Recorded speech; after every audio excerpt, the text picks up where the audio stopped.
So, quick disclaimer before this review starts. This is a little mini review of the new Gerrard Butler disaster film, Greenland.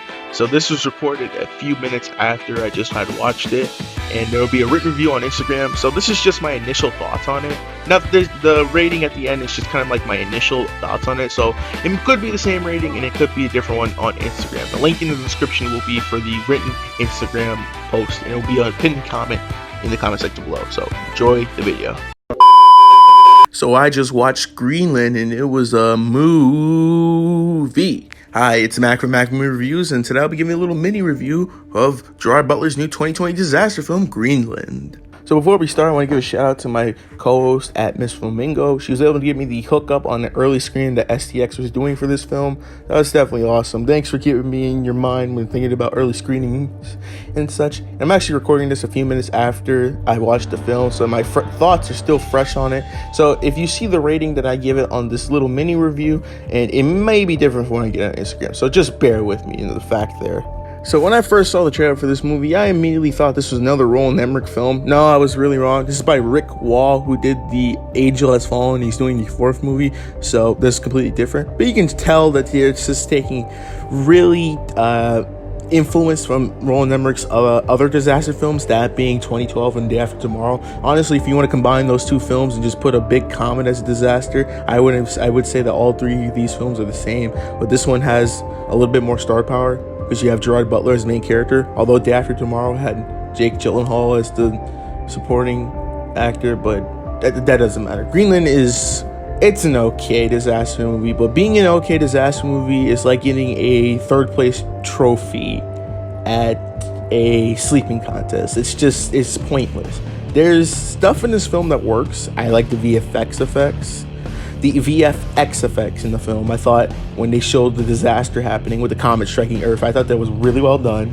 Some of the emotional aspects of the film, it made you actually feel some stuff that a rare disaster movie, you were like, huh, I never thought I'd actually care about the characters.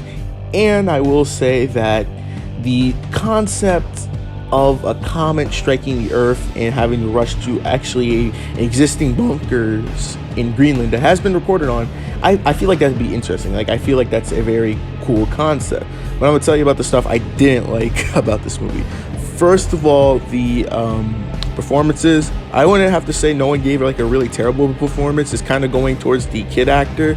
Now, if I can look his name up right quick, the kid actor's name is Roger Floyd, and I'm not gonna say anything bad about him. I'm sure he's a nice kid and everything. It's just he's gonna need to go back to like acting school or take some more classes, because he was not ready for a multi-million-dollar blockbuster right here. I think that his scenes and his lines weren't delivered well enough. I'm not talking about like Jake Lloyd level acting from like The Phantom Menace, but my god, he was kind of annoying in some parts, so he might need to go back to the drawing board. I mean, he's not the worst kid actor performance in a disaster film I've seen. There's far worse, and if I'm thinking about it right now, maybe like 2012 had even like worse kid actors, but that's like a hard if, and I probably need to go back and rewatch that. Another thing that I felt like this movie had problems with is its runtime. Its runtime is 119 minutes, which is almost clocking at 2 hours. I think the total time when I was watching it was 1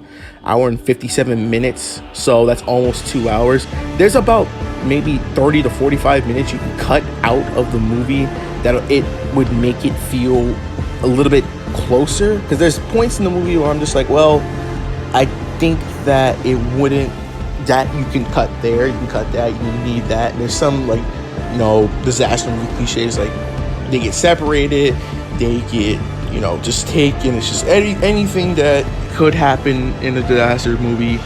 You've seen it everywhere. It will be in this film. And then another thing that I wanted to point out is that Gerrard Butler's accent. So if you don't know, Gerrard Butler is Scottish, and he will try to do an American accent. But of course, when you're foreign, or you have you're not, English is not your native tongue, and you try to do another dialect, there's certain moments where your native tongue will peak.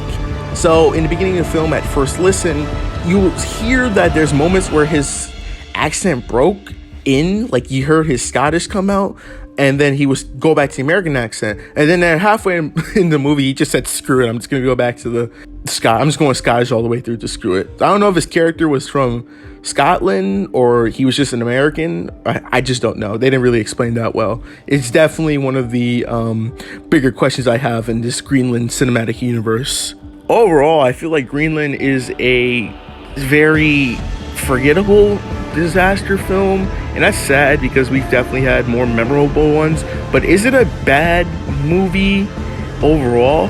No, it's definitely a popcorn flick, I would have to say, and maybe you can bring the family along to it. I have to say, I'm definitely glad this didn't release in theaters. I feel like this movie is definitely a straight to DVD film or a straight to VOD, because the reason for that is because it just doesn't feel like it would fit in the grand scheme of theater. Like, I feel like video on demand is where it belongs, and after it comes out on video, when it comes out on video on demand on December 18th, it's going to be available on HBO Max and Amazon Prime. So maybe you'll get more pull there. Maybe Netflix will pick it up. I don't know. But I do feel like there's more to explore with this world, especially the ending. I'm not going to spoil the ending, but I feel like the ending kind of has implications to where 2012 was going to have a TV series taking place after the event of the movie. So I feel like it can still work around Greenland, and I wouldn't mind revisiting this concept. Like I'm saying, if this movie was about maybe zombies or a disease, maybe the concept trying to get the Greenland bunkers would have worked better. Or this could be the Fallout movie, because they're going to the bunker, and then I don't know. I think I'm stretching as hell. Like I think I'm really stretching, and I'm gonna give Greenland a 5 out of 10. It's probably a 4, maybe 4.5, but it's definitely not a 6. Maybe a 5.5. Nope, it's a 5 out of 10. Actually, no, screw it. It's a 5.5 out of 10.